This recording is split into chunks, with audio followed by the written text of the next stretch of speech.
Ketika orang nyaritakeun isya pangeran sia saha? Allah. Di mana ayana? Nyaho teuing.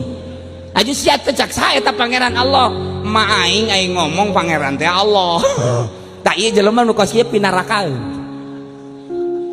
Atawa aya sia pangeran sia saha? Allah. Cak saha sia? Cak kiai. Habib ge ngomong cenah pangeran Allah. Talamun eueuh Habib nu ngomong mah meureunnya pangeranna patung meureun. Ieu ge picilakaeun. Syahadatna can kagambar sedengkeun syaratna syahadat baqa usuratil musahad fi nafsil musahid. Tetepna gambar kagambar rupa nu disaksian ku urang di jero hate urang nu nyaksian ketika urang maca asyhadu an la ilaha illallah kudu kagambar sifat nu wajib di Allah 20, sifat nu mustahil di Gusti Allah aya 20, nu jaizna hiji kudu kagambar. Sedengkeun eta eueuh pelajaran kitu di SD, di SMP, di SMA eueuh dek modal eueuh. Mantak lamun teu masantren deui cilaka sia mah sakola datang ka SMA dikerebekeun ka neraka, dijamin ku aing cak aing ka neraka babarengan jeung camat.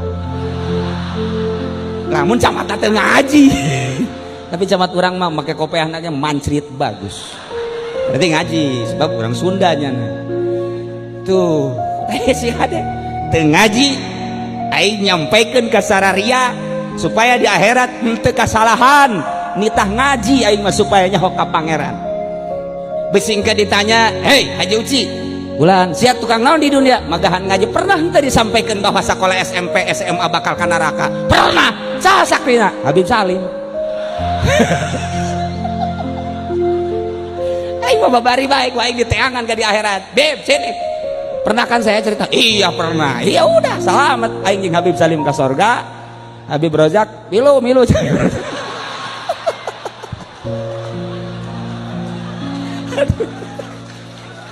Masya Allah. Iyalah syahadat. Lamun urang can kabayang eta ngaji teu kudu ka Cilongok kajina. Di Jakarta loba habaib, loba ustad, loba kiai. Tangerang di mamana ta ajian. Tad sini. Kenapa? Saya belum mengenal Allah nih. Oh iya sini. Allah itu sifatnya berapa? Lupa saya juga. Oh Ustaz blon tah. Kok Ustaz bisa lupa gitu? Proposalnya belum turun nih.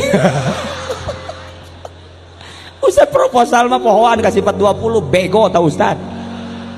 Masya Allah datang kaparohan gitu. Daya syahadat kudu kagambar.